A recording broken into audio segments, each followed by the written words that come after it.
Hello, and it's Andrew here back from Dr. Drip, and we're going to talk about one of our clients now in Leichhardt in the inner west. Now, it was a property that had quite a few townhouses, and they were having problems with their sewer. It was actually affecting 3 townhouses in particular, and they were having several issues there. So what we did is we've cleared their drains with a high pressure drain cleaner, and obviously cleared it out of some tree roots and some damaged pipe sections. And we also ran a camera down the line.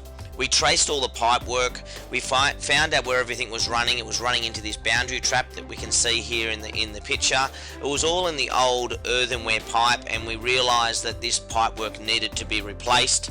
So we put in obviously a quote to the strata and explained to them what needed to be done, and obviously, as you'll see as we move forward, what we needed to do. So it was problems with sewer, the problem with tree roots, problems with a section of the pipes that were cracked. Obviously, after cameraing the line, we realised that those sections all need to be replaced. So let's have a look at what we've done here. Obviously, we've done some excavation. You can see, if we just go back to that picture, you can see there, that's around the boundary trap, and you can see how the lines going into the boundary trap had broken and cracked away, and they're not really aligning with the spigots and the collars. You can see in that picture, that's 2 of the lines. So what we were feeding is 3 townhouses, and they were all running to this boundary trap, so they all had separate sewer lines running to this boundary trap. Just a bit of excavation here, which obviously we replaced. Just an overall picture of the courtyards there for the townhouses. And this is our new pipe work. Obviously we've installed in 6-inch PVC boundary trap. We've obviously junctioned off with the 4-inch PVC and raised a bolted trap screw to ground level.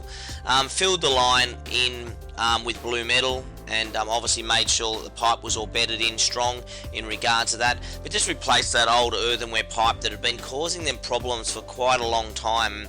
Sometimes you need to remember that although it can be a costly exercise to replace your pipe work, in the long run it is better off replacing the pipe work than having someone come out every 6 months to a year to constantly keep cleaning your drains, because the longer you leave it, the more the plumber comes out and clears the drains, but at the end of the day you've still got to look at replacing that section at some stage. So what we tend to try and do, if possible, if it's something that's a common problem, we'll obviously advise the customers that section of sewer needs to be pulled out and installed with PVC, which they'll no longer have any more problems with. So that's the job here at Leichhardt in the inner west. As you can see, we've replaced the 6-inch boundary shaft there, and we've fixed up the 3 lines that were going to the different townhouses, and the job is all complete. Obviously inspected by the water board, and all nice and clean, and we backfilled and put the grass and everything back to as best we could, and obviously hosed the lawn and re-turfed in some sections, and also some topsoil.